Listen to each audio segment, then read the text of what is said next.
local sur la télévision Bantamba TV et sur la chaîne YouTube avec l'international Asmamoun comme ni nga ko waxee rek muy finale district Ligue de Dakar muy journée boo xam ne macha allah tey mën nañu wax ni journée bu spéciale la parce que tey lii ñu gis ni mën nañu wax ni musul am loolu laa ko mën a waxee parce que gis nañ liggéey bi nga xam ni les grands dirigeants du football tey mën naa wax li les deux meilleurs Mamadou Niambay président Ligue de Dakar Assane Sarr district de Rufisque macha allah gis nañ organisation boo xam ne lii rek sunu football soxla ñu ciy woo nag les autorités sénégalais ñu xam ni football mënul dem sans football à la base parce que gis nañ matière bi nga xam ni am na fii ci Sénégal kon li ci des rek mooy une bonne organisation parce que dañ ko soxla lépp loo gis organisation da ciy baax ndax organisation bu baaxul am na lu bëri loo xam ne dafay yàq parce que gis nañ bi ñu jugee léegi ci coupe du monde gis ngeen li mu wane lan moo waral loolu mauvaise organisation kon nag ñii ma gis ñu koy commencé def ci football à la base gëm nañ ni bu demee ba ci kaw defe naa ni dinañ fayeku mooy lan mooy sunu football dinañ ko dégg sur le plan africain mooy les clubs moo tax may wax bu dee équipe nationale ma nga au toit de l'Afrique mais Asmamoun l'ambassadeur l'international sama mission mooy fexe ba sunu football local bi dox suma sañoon sunu club yi chaque année ñuy fréquenter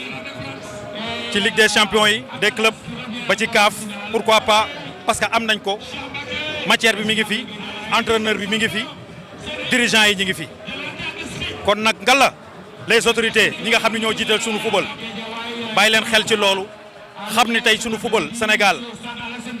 détermination bi ak engagement bi ngeen di def du ci équipe nationale bi rek lañ ko gis dañu bëgg ngeen koy def tamit ci football local bi permettre moyens yi di ñëw permettre ba nga xam ni tey xale yi dinañ am ay salaires yoo xam ne dinañ am patience toog ànd ak équipe yi ñu nekk ci seen projet yi ñu nekk kon Mame Ali li ma bëgg rek maanaam moom mooy li nga xam ne moo am tey ci stade bi nga won ko les téléspectateurs Bantamba TV et le monde sportif li ñuy def rek mooy yéeg fële ci tribune bi maa ngi fa seen le président Mamadou Niambay wax ak moom laaj ko lan mooy secret bi macha allah gis nañ ko tous bi nga xam ni bi mu ñëwee ci président Ligue de Dakar Sénégal gépp gis nañ ko Assane Sarr gis nañ ko macha allah vision engagement bi nga xam ni mi ngi koy def ci footballu Tëngéej investissement bi social bi nga xam ne tamit mi ngi koy def ci yenn districts yi nekk foofu yëpp loolu lépp yëg nañ ko parce que Asmamoun investigateur la parce que lépp lu ma xam ni ma gis ko xam ni kii mi ngi teg loxoom ci footballu Sénégal mu dem particulièrement le football local as dina dugg si yow waxtaan ak yow jaajëfal la ñaanal la su ma jógee ci moom damay dem nag ci Ousmane Sy président Dakar FC ñu gis macha allah li nga xam ne mi ngi koy def moom it dafay baax ñu koy wane loolu lépp nag di ngeen ko gis tey li may def rek mooy ànd ak yow dem tàllal leen ay micro ñëwaat jël ki nga xam ne nag mooy Ndiarka Diagne mooy président district de Guédiawaye ki nga xam ne tey moo xewloo Mame Ali ñu dem. Merci As donc avant tout damay féliciter ñi nga xam ne ñoom ñuy liggéey au niveau de la Ligue de Dakar di féliciter aussi le président Ndiarka bi nga xam ne moom mooy le coordonnateur de l'interdistrict parce que bii c'est entre Guédiawaye Pikine ak Keur Massar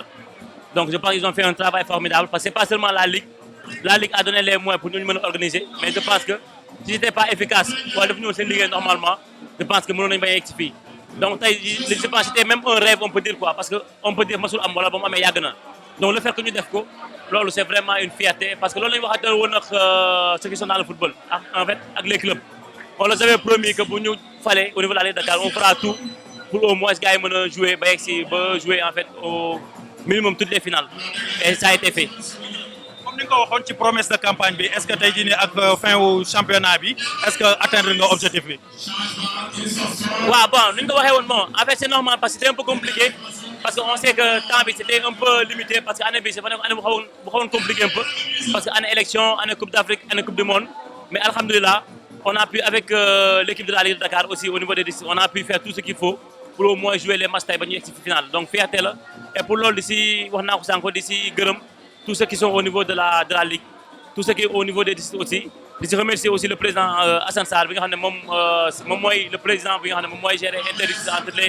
entre les districts parce que il a vraiment fait ce qu'il faut et en plus financièrement il a vraiment accompagné et je pense ça il faut le dire nous on a besoin des dirigeants comme lui parce que seetaanul ma benn yoon il a toujours été là accompagné financièrement moralement et je pense que tey voilà les résultats. fan la Niambay jëm ak le football dakarois. À Dakar waa comme li ñu waxante woon rek ak tous les clubs qui sont au niveau de Dakar ñun on est des passionnés yàlla moo ñu nattoo football et yàlla dafa def ba ñuy laaj on avait donné des promesses on avait une feuille de route et tey tout ce qu'on est en train de faire tey feuille de route boo lañuy jéem a essayer doxal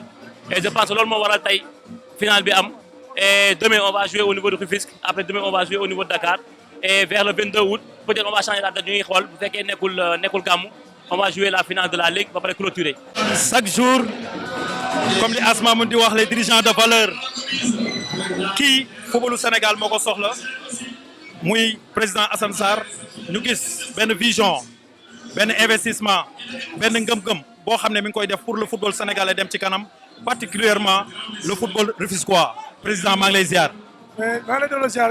sama grand moom maa lay ziar bu baax di la sant di la gërëm di la gis daa ngi gis aussi émission yi maa ngi gis aussi football bi li nga ci wax tuuti sur le foot local mais vraiment ñu lay gërëm di remercier parce que yaa ngi ciy béy sa waar bu baax a baax parce que émission yi maa ngi koy suivre de très près di gis naa ne intervention yi vraiment c'est très top te loolu lañ soxla ci football local merci encore une fois. gis tey macha allah comme li ñuy wax rek bi ngeen nekkee ci à la tête du football Dakar waa sax laay wax gis nañ changement boo xam ne ñëpp ko remarqué gis nañ tey lii nga xam ne musul am mooy ci district ñu gis Ligue de Dakar jël jox ay capacité maanaam les districts ba ñu mën a organiser ay match yu bëri ba ñëw tey ji di final est-ce que am nga satisfaction ci année bi. waaw ñuy sant yàlla bu baax alhamdulilah dañu yàlla may ñu tàmbali ko woon ci bisimilah rahmaani rahim tey ñu ngi nii di ko jëlee ci alhamdulilah rabbil alamin di wax ne gis nañ ci ay satisfaction yi mucc ayib parce que président ñaar dafa ñëw bi muy daagaan baatu di Syrie dafa ñëw ne kat dama bëgg def football bi ñëw ko ci beneen niveau fexe ba les jeunes du football sur le foot local bi loolu amee nag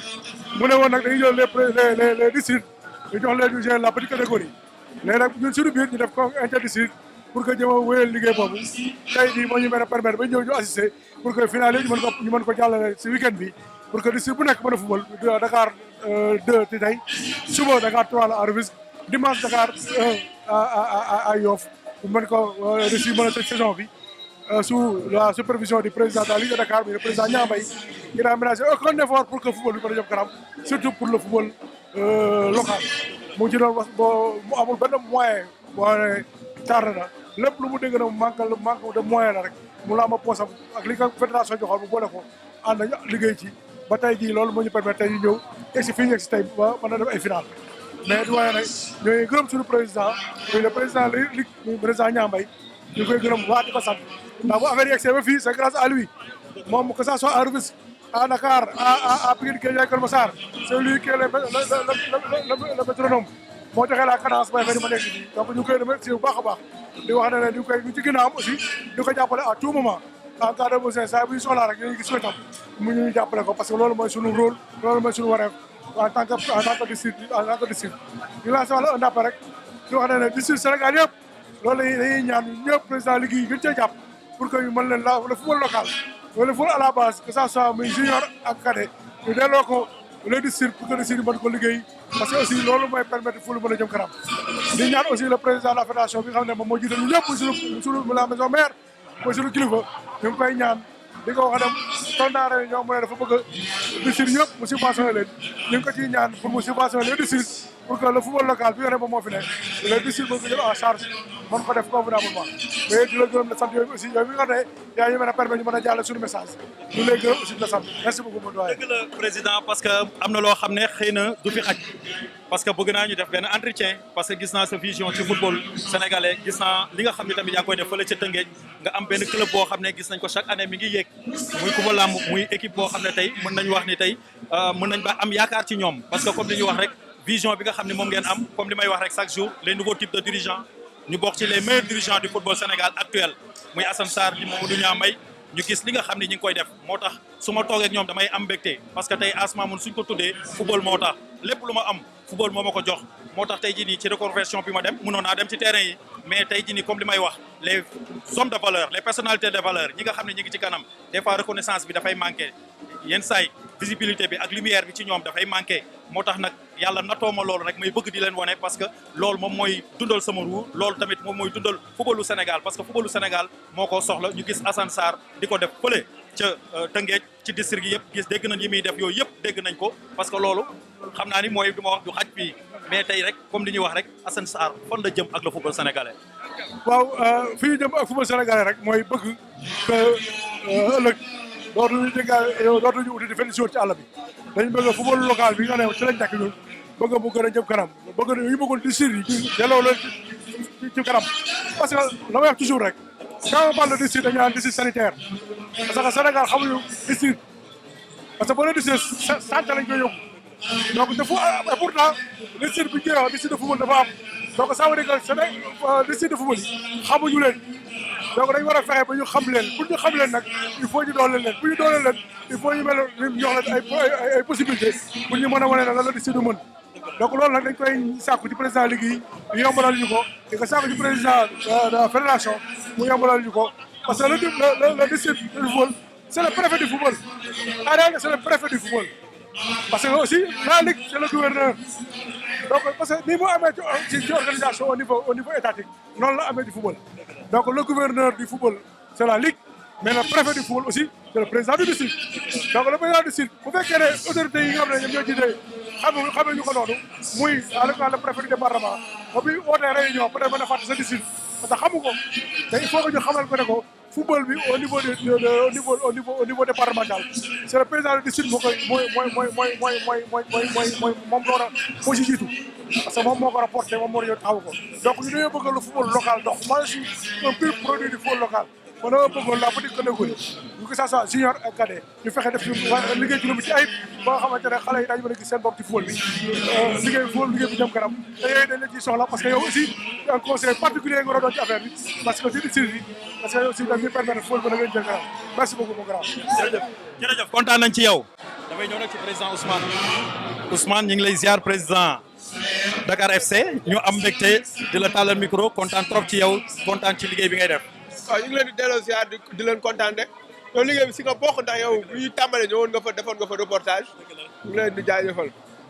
di wax ni rek ñu gis macha allah tey est-ce que am nga satisfaction parce que mën nañu wax ni lii ñu gis nii musul am ci ay final district. waaw tey président Koso président LFA moo ma yebal fii ma ñëw ko en tant que chef de délégation mais comme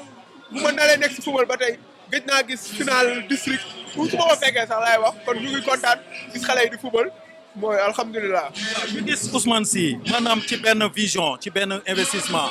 ñu gis nga am benn ngëm-ngëm te ñu wax ni loolu nga am ngëm-ngëm boobu moom la football Sénégal soxla parce que gis nañ li nga xam ne yaa ngi koy def ci encadré ay joueurs yoo xam ne tey maanaam ni nga leen di encadré sax mën nañu wax ni même certains clubs professionnels sax duñ ko def fan la Ousmane jëm ak le football sénégalais. ah mais loolu gëm-gëm la rek ak liggéey fu ñu jëm ak football sénégalais mooy kon ne encadré xale yi gérer suñu académie ak jéem a jëmale suñu club kanam. après lu ñu yàlla may yëpp ñu jël incha allah. waaw ñu wax rek saison bi na nga koy préparer parce que yaa ngi ñëw ci beneen division. waaw ñu ngi préparé pour dem professionnel pour maintenir foofu après ñu xool. incha allah xam naa nag dinañ def benn spécial parce que foofu ñu jàkkaarloo parce que am na ay questions yoo xam ne xaju fi. incha allah ju baax ki nga xam ni comme ni may wax rek su doon jaay moom xam naa ni moom damay këpp kees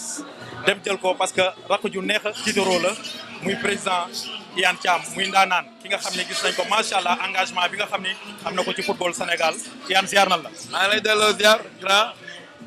di am mbégte ak kontaan di la gis rek di leen nuyu seen téléspectateur di leen encourager ndax yéen moom wax dëgg yàlla bu fekkee ne dañuy wax sport rek sport mënta dem sans l'audiovisuel te yaa ngi ciy def liggéey bu am solo ñu lay encourager di la ci ñaanal vraiment ci liggéey bi daal. merci ba ma ñaanalee mu dal ma léegi ñuy ñëw parce que gis nañ loo xam ne tey Iyane musul am parce que tey jii nii yàgg nga ci football kenn du la doo ci démb da nga cee yàgg yow barkaati démb nga ci football parce que daaw ba ñuy ji nga fa ne parce que gis nañ ci engagement bi ñu xool nag loo xam ne ren musul am ñu gis tey Ligue de Dakar encadrer les districts ñu def final boo xam ne xale yi joué nañ championnat beaucoup de matchs ñu ñëw ba ci final bi nii di def nii defe naa ni loolu nekk na loo xam ne satisfaction la. waaw xam nga ñun les finales de district sous l'ère Ablaye Fall nii lay tàmbalee nii lay jeexalee xam nga lu tax parce que dans le cœur du programme du président Abdoulaye Fall le football de base daf ci occuper une place très importante et c'est la raison pour laquelle quand cette année ñu ne ligue yi dañ leen doon jox des enveloppes de 1 million moom la fédération doon jox ligue yi à chaque finale ren Ablaye Fall ne il va donner 6 millions à chaque ligue pour préparer leur finale avec en plus le matériel complet. Aujourd'hui, Dakar est une exception au niveau des districts. Dakar organise au niveau des districts parce que si tu vas dans les régions, c'est la ligue qui organise même les compétitions jeunes. Nous, au niveau de Dakar, aujourd'hui c'est une exception. C'est la raison pour laquelle nous qui ont été envoyés par le président de la LFA pour venir le représenter ici avec notre chef de délégation, le président Ousmane Sy, qui est vice-président, avec le président Moustapha Bidey, vice-président aussi de la LFA, et moi-même qui suis vice-président. Inch'Allah, nous allons proposer à ce qu'on joigne aux enveloppes les districts de Dakar. Parce que les districts de Dakar n'ont pas le même nombre d'équipes. Et aujourd'hui, en termes d'activité et d'organisation de matchs, ils font beaucoup de matchs. Donc nous devons poursuivre l'appui qui passe par les ligues, mais ils doivent avoir une enveloppe spéciale pour que la fête soit beaucoup plus belle, Inch'Allah. gis yëpp mu nekkoon ci benn promotion maanaam ci campagne yi ay promesse la woon ñu gis nag promesse yëpp ñu ngi koy atteindre est-ce que tey jii nii mën nañ am yaakaar ni affaire bi dina gën a yaatu. waaw xam nga li tax tey nous sommes à notre première année bi sax jeexagul mais contrat bi ñu am avec la ligue amateur muy commencer les compétitions de base par les districts après nga jàll à travers les ligues ba nga ñëw en national 1 ñëw en national 2 xam nañu ne mooy moteuru football moo tax comme ni ma la ko waxee les enveloppes de 6 millions ont été dégagées pour chaque ligue d'abord et maintenant nous aussi au niveau de la LFA nous allons plaider pour que le district de Dakar mën a am tamit enveloppe de Dakar Rufisque Pikine ñoom tam ñu mën a am enveloppe parce que les autres districts duñu organiser comme nii et puis cela va nous permettre quoi? Cela va nous permettre de donner de la valeur et du niveau au football amateur qui va bien sûr se répercuter dans le football professionnel waaw. sa dernier mot rek ak sa message ak appel bi nga def. waaw sama dernier mot mooy que ne alhamdoulilah c'est une très belle finale aujourd'hui qu'on assiste avec l'inter-district Pikine, Guédiawaye et Keur Massar. Et je pense que demain c'est Rufisque. Ça sera aussi une belle fête entre Agel et du président Niambay et Koumbalamb du président Hassan Sarr. Et le dimanche, Inch'Allah, on termine avec le district de Dakar, qui est la grosse pomme, qui a quand même 90 équipes, qui est le plus grand district du Sénégal. alors xam nga ni xaalis de nu mu demee noonu. kees gi dafa fees de wala sponsor yi dafa dugg. waaw non dañu mën liggéey rek. kees gi moom fees na moom sant yàlla xam maanaam moom football moom du ci biir terrain bi rek. waaw parce que ba ci kii médical bi ñu ngi nii toog ñuy daanaan li ma bëgg rek maanaam mooy nga présenté wu wax tamit et puis tamit lancer message parce que mënut a ñàkk. maa ngi ziar ñëpp di nuyu ñëpp di ñaanal ñëpp jàmm di wax ne tey moom bésu mbégte la voilà ci final yi ñu ñëw ni assisté ñi donc ñun li ñu mën a wax rek mooy cër bi ñu waroon jox nañu ko loolu moo tax tey ji ñu toog fii di wax ci turu AMS waaw donc ñu ngi sant ñëpp di gërëm ñëpp di wax ne final bi neex na gis nañ ci suñu bopp donc dañuy sant ñëpp di gërëm ñëpp.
waaw sentiment de fierté la ñu am d'abord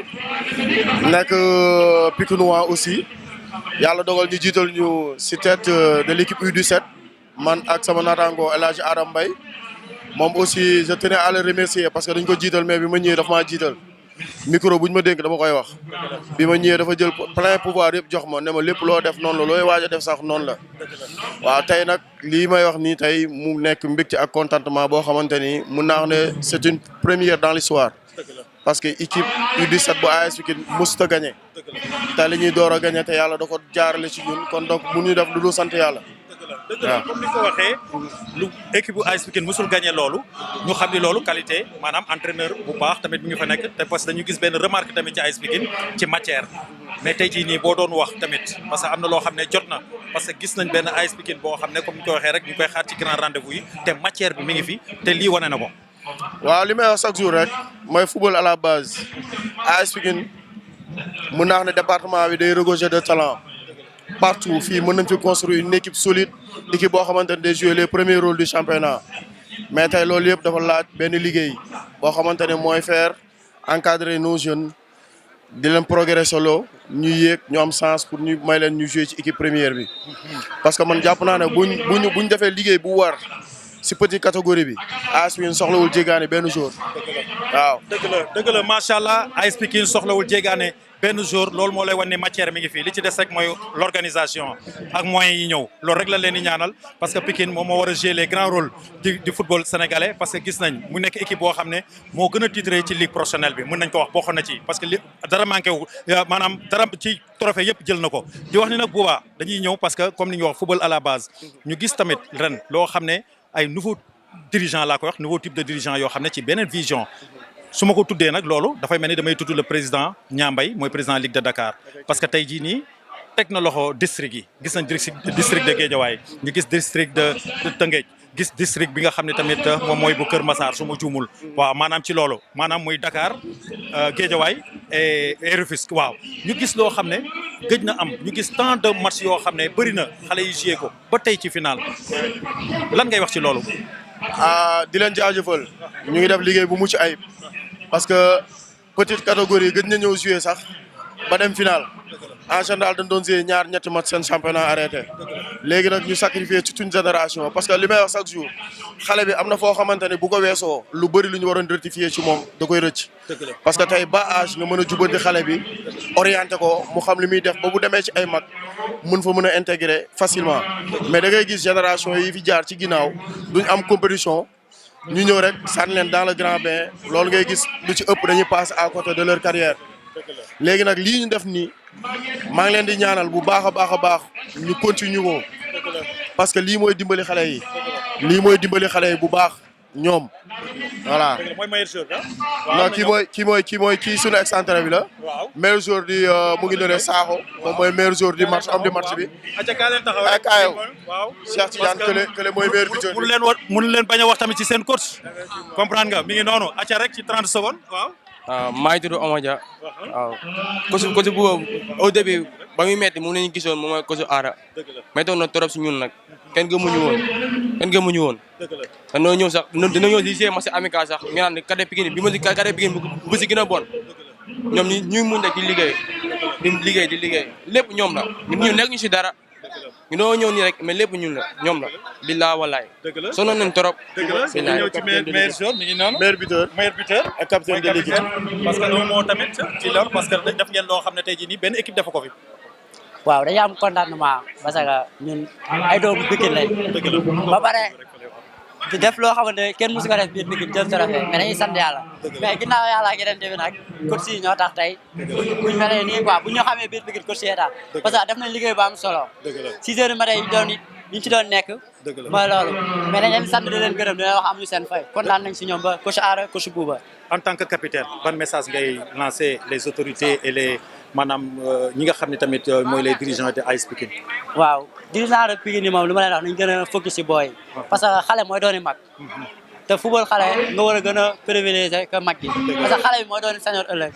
waaw dañ leen sant loolu ñu jàpp si bu beneen yoon rek incha allah ñu gën a focus rek waaw di sant autorités yi nag parce que lii du rafet la quand même. dëgg la trophée bi ñu am ko c'est la première fois ñu jël trophée si championnat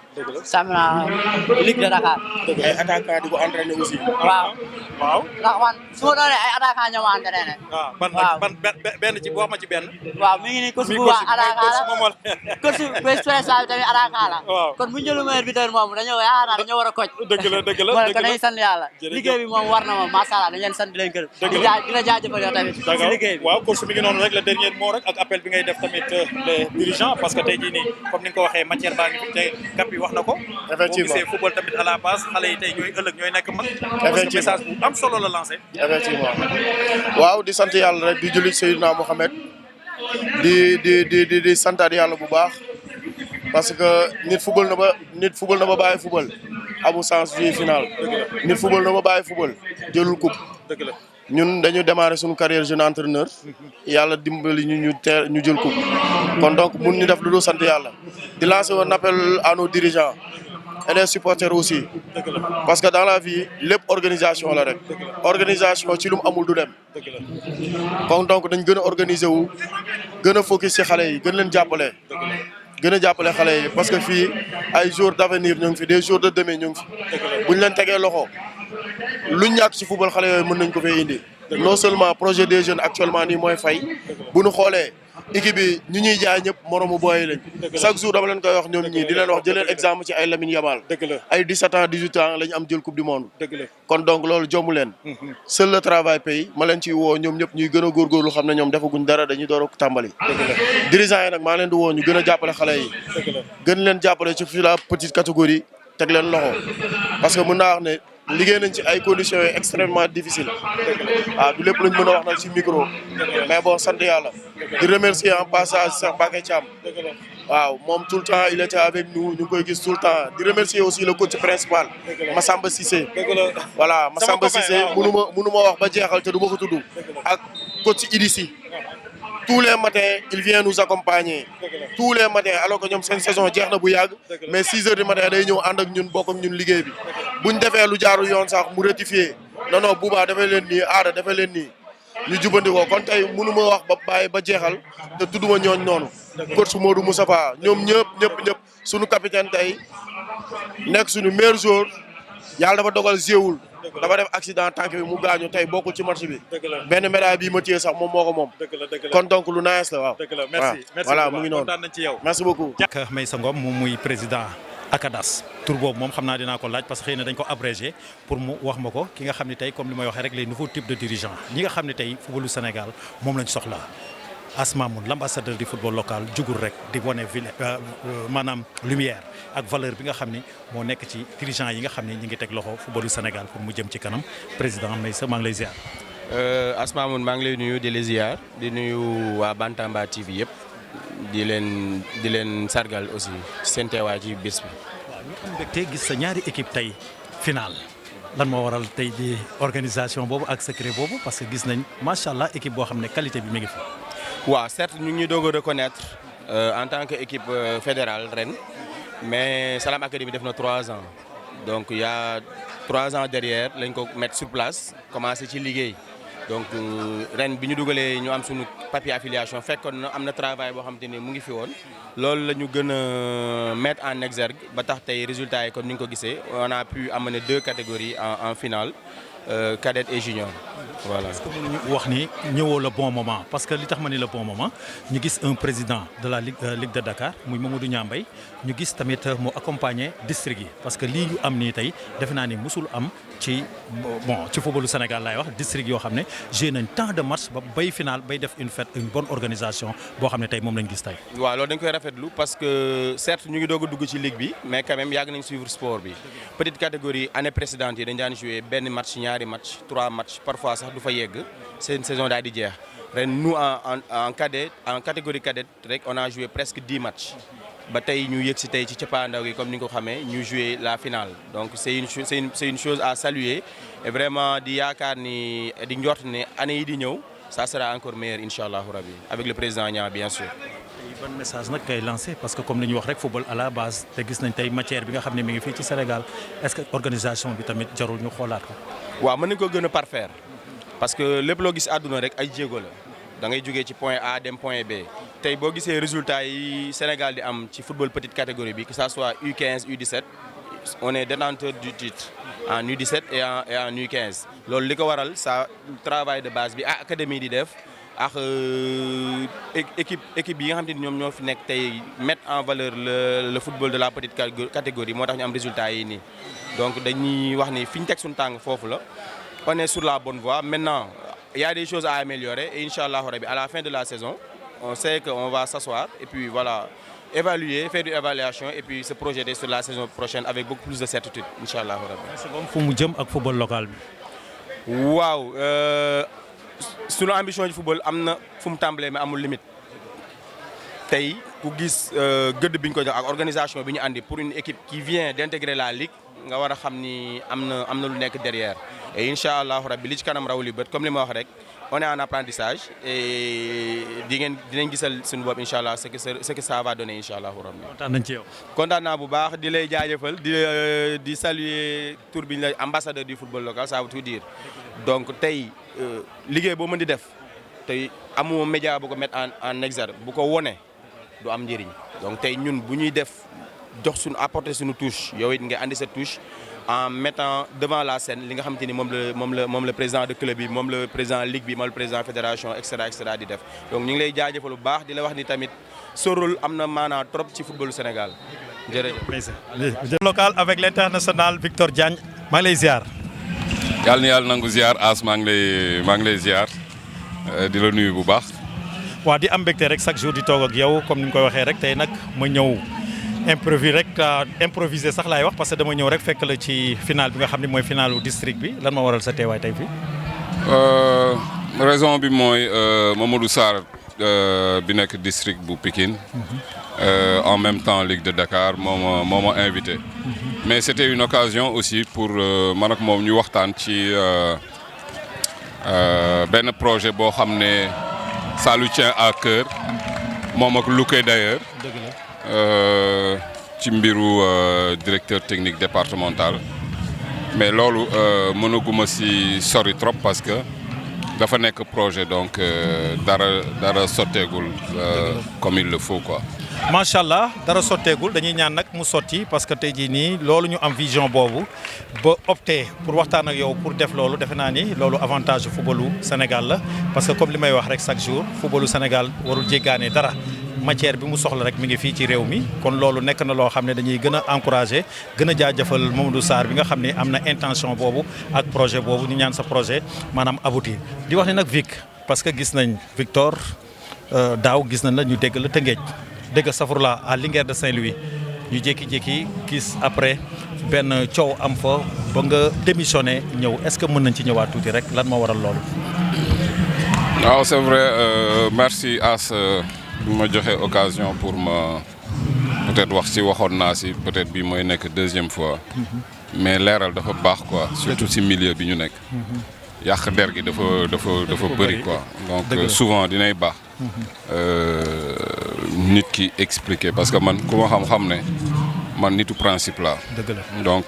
ba pare nekk nitu kàddu man lu ma la wax ci njëlbeen moom laay jéem a sàmm. alors c'est vrai que dem naa Saint-Louis à la demande de coach Laïsi parce que nekk ndoo woon nañ Guelwaar aussi nekkin bu rafet donc ñu jëlee Guelwaar national 1 yóbbu ko Ligue 2 donc malheureusement bon après il a choisi d'aller ailleurs man aussi je suis resté dans mon coin en train de travailler bi ma njëkkee def appel mënuma woon ñëw pour plusieurs raisons après finalement bi mu desee une quinzaine de journées donc si la ma président Bamba woo ne ma pour naa ñëw donc noonu ma dem mu doon si weeru koor boobu koor gi mi ngi des foog naa une dizaine de jours mooy semaine bi nga xam ne Linguère dafa waroon tase à Dakar contre l'US Gorée fekk moment boobu sax amoon naa yeneen projet mais ma bàyyi ko fi daal di dem donc bi ñu demee quelques journées après coach Laye avec sa franchise ne ma vraiment xool naa ba xool mais mënatuma dem même en dehors de ay raisons sportives donc mu wax ma ko man aussi j'ai voulu le retenir. Parce que pour man, même mbir bu mettez aussi, il y avait toujours de la place pour marquer empreinte. Bon, malheureusement, mu bàyyi man aussi li ma waroon mooy arrêté. Donc j'ai arrêté, mais président avait insisté pour que ma toog. Ma ne ko non man mënuma, je pouvais pas rester parce que comme dama ñëwoon ak coach Laye, donc je peux pas continuer l'aventure. Après coach Laye moom moo insisté pour que je reste parce que 8 journées moo si desoon moment boobu. Et puis 8 journées yu xawoon metti. Et comme suñu position aussi permettre ñu woon yenn yi, donc j'ai accepté le défi. Tout en continuant à garder mon salaire d'adjoint. Ama loolu dafay baax ñu wax ko parce que après fi mu mujjee moo tax may insister ci point boobu. Voilà, j'ai pas demandé un nouveau contrat. J'ai pas demandé la revalorisation de mon salaire. Alors donc contrairement à plusieurs langues yi ñu jot a wax. Après bon mu ne ma boo seetloo à l'époque dañ defoon ne Victor Diagne est nommé comme entraîneur principal et moom mooy choisir son staff. Donc comme amoon na staff bu fa nekkoon, même le président m'avait demandé à ce que je prenne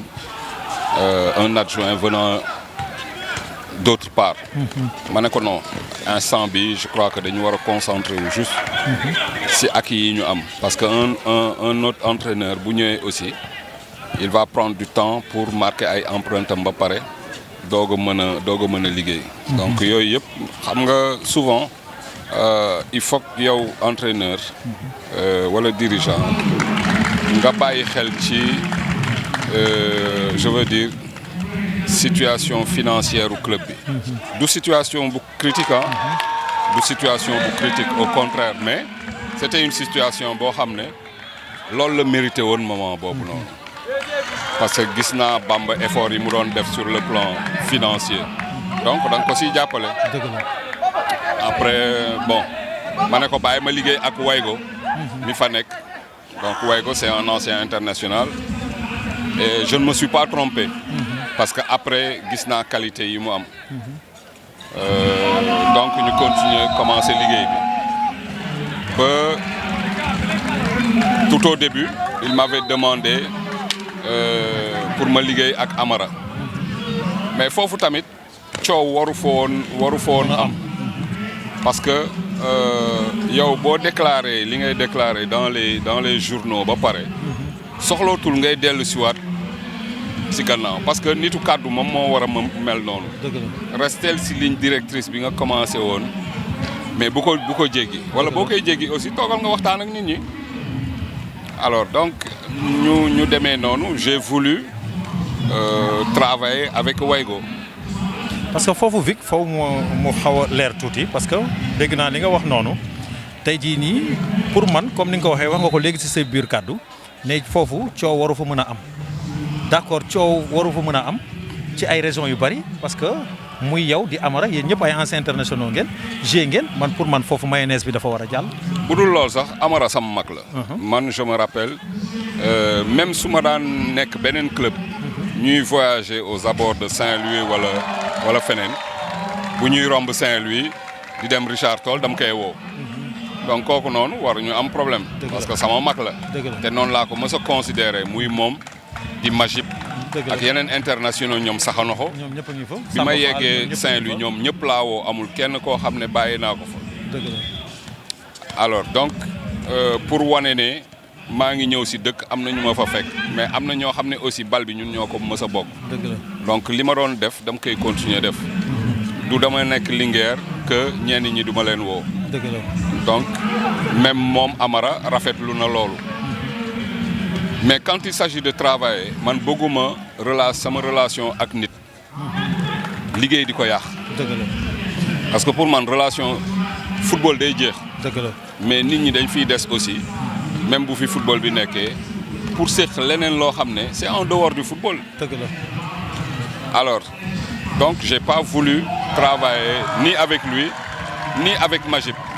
et j'ai expliqué le pourquoi. Parce que dama ne amitié juddu na ba pare. On a peut-être pas les mêmes nu mu tudd. caractère wala. philosophie de travail. même su fekkee ne bokk nañ ambition xam nga nit boo bokkee ak moom ambition mënu leen liggéeyandoo. dëgg la. luñ ci mënti nekk dëgg mooy loolu. xam nga foofu nit ku nekk boo leen bokkee ambition kon ñoom it dañu am ambition maanaam entraîner équipe bi la Linguère. xam nga dañu toog. wax doo ko nëbb. dëgg la. biñ ma laajee ma ne man liggéeyuma ak Magib. liggéeyuma ak Amara. li tax liggéeyuma ak Samba Ndiaye. li tax loolu. bon Samba déjà xaw ma ko trop donc loolu sax du problème. Magib je le connais très bien ñoo defandoo licence B ensemble. bi may nekk Guelewar mu nekk EJ Fatick. te man ak laay bokk nañ ci ñi nga xam ne biñ ko démettre de ses fonctions wax nañ ci pour mu dellu siwaat ñu doon jouer ay match entre staff technique bu Guelewar ak EJ Fatick en dehors de nos heures d'entraînement nga xam ne donc xaritoo ma nga fa dépassé na sax xaritoo. dëgg la. mais quand il s'agit de travailler man dama bëgg nit ñi aussi di def la part des choses parce que man li may wax nëbbuma ko. dëgg la. ma ne Amara man je peux pas travailler avec Magib parce qu'on a les mêmes ambitions pour nekk entraîneur. professionnel quoi ci ligue entraîneur non entraîneur Linguère. Linguère de Saint-Louis. waaw alors man ak yow bu ñu bokkee nekk dans un club alors que yow man maay sa supérieur mais place bi ma nekk nga bëgg a jël mais problème day am. dëgg la foofu confiance du am foofu kon. loolu la. donc loolu kese la mais du yàq sama mësul yàq sama relation ak Magib. la preuve man bi ma gisee dama ne ko man lii man maa ko wax kenn du la ko nettali man maa la koy wax. mais il a compris. en tant que gentleman. peut-être interprétation yi ñoo wuute woon mais man j'ai la conscience tranquille du genre j'ai été franc avec lui. dëgg la. après nag il y a eu une sorte de m'imposer certains trucs que je ne voulais pas c'est tout. mais après Amara après man def naa concession. et bi ma defee concession aussi je l'ai pas regretté. parce que dama ne Samba Ndiaye mën naa liggéey ak moom. il est venu on a travaillé ensemble gis naa si moom ay qualité déjà yar gi. wax dëgg yàlla yar gi jullite gi ak franchise donc man ku mel noonu mën naa liggéey ak moom. malheureusement il était un peu pris beaucoup pris même par rapport ak U17 yi doon préparer seen Coupe d'Afrique. mais à chaque fois que l'occasion s'était présentée il était aux entraînements ma koy dénk benn pàcc surtout côté défensif oo xam ne moom am na ci expérience bu jéggi dayoo. et franchement tey moom war na bokk ci ñi nga xam ne dañ leen war a féliciter ci comportement équipe bi à un certain moment. même bi ma fa nekkee. dëgg la. et pourtant Amara ci boppam moo ne ma bés boo liggéeyee ak moom di nga xëy dem seeti ko parce que c'est un bon type. et franchement ci côté boobu damay remercier Amara parce que après loolu moo tax ma def concession pour que moom mu ñëw. président district de Guédiawaye coordonnateur zone 2 comme li ma doon wax rek ci sunu bande annonce bi tey gis nañ final boo xam ne macha allah musul am ci football Sénégal lan mooy wane loolu rek mooy les bons dirigeants yi nga xam ne tey jii nii ñoo nekk ci football amateur bi ñoo nekk tey jii nii ci football à la base tey ma kontaan ma am mbégte tey gis benn organisation boo xam ne tey jii nii lii rek la football Sénégal soxla Ndiarka Diagne félicitations Ndiarka Diagne maa ngi lay rendre hommage solennellement di ko jaaral ci télévision Bantamba TV ak ci la chaîne YouTube IMTV. s'il y a un plaisir boo xam ni nit da koy am defe naa tey la personne indiquée man la quoi ndax dafa am loo xam ni nit bu ko xamut yow boo ko xamee loo ko mën ci wax aussi ñàkk ko xam dina tax du la mën a gëm te yow témoin nga li may wax ni chaque fois ma wax la ko football bi da nga fi nekkoon doon football nekk footballeur pratiquant jaar fu bëri jaar équipe bu rëy bu naan jaraaf xam yu bëri gis yu bëri am na yoo xam boo ko naan wax nit sax du ko sax gëm moo tax ñu toog ay ati at football petite catégorie bi mënul génn mënul bouger mënul dem fenn moo tax yu bëri ci sunu football mu arrière ba tax na nag ba ma demee yu mel ni am ba mu réussir ba ñëpp ñëw di ko wax vraiment man maa am ku am plaisir man la. est-ce que tey am nga satisfaction ci li jot a am. waaw à 200% satisfaction bi ma am c'est au-delà de mes espérances dem naa ba li ma prévoiroon pour organisation bi ma dem ba booy yi nga xam ne ñoom laa ko doon defal commencement di leen convaincre ñoo ko mujjee gëm ba def ci loo xam ne man yëguma ko sax tu as vu ñu jox ñu ay tableau yoo xam ni personnalisé jox ko président ligue jox ko président interdistrict jox ko président district yëpp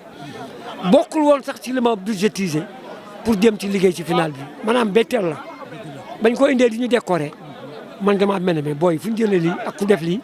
ne que ñoom affaire bi ñoom la neex rek finalement ñoom ñu mujjee jël seen initiative def loolu. ñoom ñu jël seen initiative def loolu ñu gis comme ni ñu doon wax rek ci tey ki nga xam ne tey moom mooy le nouveau muy le président Mamadou Niang Mbaye ànd ceeg Assane Sarr ñu gis tey ci promesse campagne bi nga xam ne moom la doon def ñu gis ne daanaka mën nañ wax ni lépp lu mu diggee woon def na ko. man ñaar dama leen bàyyi ak yàlla as muy président Niang Mbaye xale la mais am na parole te am na jom man maa ko mujjee xam ci ñëpp maa ko mujjee xam mais ba mu ko gisee rek ma gis benn affaire ma ne kii daal je peux lui faire confiance ma def ay li ma war a def sama digganteex moom ba moom mu jiite mbir yi waaye rëccuwuma ko tey tu as vu président la boo xam ne da ngay ànd ak moom sax ngeen di dem ci protocole mais ku ko woo mu waxtaan ak yow ouvert waaw noonu la mel nag ci lépp bu ne lii naa ko def rek bu yóbbu nga tëdd nelaw da koy def waaw ku liggéey ku mel noonu nag te yow nga xam fi nga jëm xam lan ngay def pour affaire réussir mu manque le moyen ku liggéey ku mel ni Niang Mbaye ak Assane Sarr mais da ngay dem parce que ñoom parole la ñu am lu ñu la wax loolu la ñuy def te dañuy toog ba yàgg sax ñun li nga wax nii dafa tuuti kat te ngaa defin ni kon donc ñooñu boo leen amee am imagination am xam-xam da ngay avancer rek moom mooy indi résultat yu mel nii. dëgg la moom moo indi résultat yu mel nii tey jii nii comme ni ñu koy waxee rek ak li jot a am ak yow yëpp ak li nga gis matière bi am ci football Sénégal gis nañ tey macha allah comme ni ñu doon wax district yi li nga xam ne ñu ngi ko doon jooy mooy ci temps de jeu gis nañ ren maanaam ñu joué plus de ay 10 matchs ci saison par rapport ak avant tey jii nii ban message ngay lancer les autorités ñi nga xam ne tamit ñoo ngaan ko footballu Sénégal ndax lii les nouveaux types de dirigeants def lii nga xam ni les deux meilleurs parmi les deux meilleurs dirigeants du football Sénégal def ko muy Niang Mbaye di Assane Sarr defe naa ni jot na ñu lancer message jot na tamit nga remercier. waaw man de maa ngi remercier le mouvement sportif sénégalais ñëpp nag ñëpp mais li ma waxoon rek as moom laay wax man dama yàgg wax ne football bi suñ ko bëggee construire dañuy dem à la base yow mii xam nga ne Sénégal football bi équipe locale yi dañ doon dox bu méttee métti boo ne Moussa Dia Jaraaf day joué mbaa Gorée Jaraaf mbaa Ñaay ak Jaraaf day joué stade yi day fees nga gis spectacle boobu daa amoon ay junior yu baax ak ay cadet yu baax nit ñi dem stade yi seetaan ay junior seetaan ay cadet mais bañ ko bàyyee nag la ñu commencé di am football boo xam ni vraiment nit ñi duñ ko mën a seetaan man dama gëm liggéey commencé ko à la base jëm ci kaw bañ naa ko ba man fu la ji ma jox petite catégorie man équipe A intéressé wu man liggéey ba xale yi mën football pour ñu ñëw dugg ci équipe A du doon benn problème donc loolu laa bëgg ñu dekkalaat comme ni ñu ko defee tey gars yi wax na mënul nekk on l'a prouvé joué ko ba final loolu laa bëgg ñu dekkalaat ko pour que le football dakarois particulièrement pour renaître ba nga xam équipe nationale locale ku ci dugguti bu la yóbboo équipe bi ci kaw muy équipe A bi day mel ni yaa ngi sa biir jardin man loolu mooy sama liggéey xam naa ni ñu koy defee yàlla may na ma xam-xam bi moyen moo amul woon mais comme que ñu mel ni Assane Sarr ak ay ñu mel ni ay ñaamay ñu ngi fi mën nañu am espoir. tàggoo. maa ngi tàggoo nag yow surtout di la remercier yow dañuy soog a commencé rek asmaamu man de lu may defati ci football bi ba ma la xamee ba léegi fu ñu dem toog ma ne asmaamu. di la wax ne yow mii yàlla nañu yàlla may ba ñu mën a di gisee nga ñu accompagner parce que yow tamit acteur nga léegi lu ñuy def yaa ngi ci biir. jërëjëf. jërëjëf grand Ndiarka président district de Guédiawaye coordonnateur zone 2. te damay sant rek ndax bëgguma rek lu dul lumière ak valeur bi nga xam ni moo nekk ci les dirigeants du football sénégalais rek di ko génne ak xale yi nga xam ni ñoo fi nekk mu nekkoon émission spéciale rek final district de Guédiawaye ñu am ci mbégte muy réussite totale di leen jox dig daje ci beneen émission jërëjëf.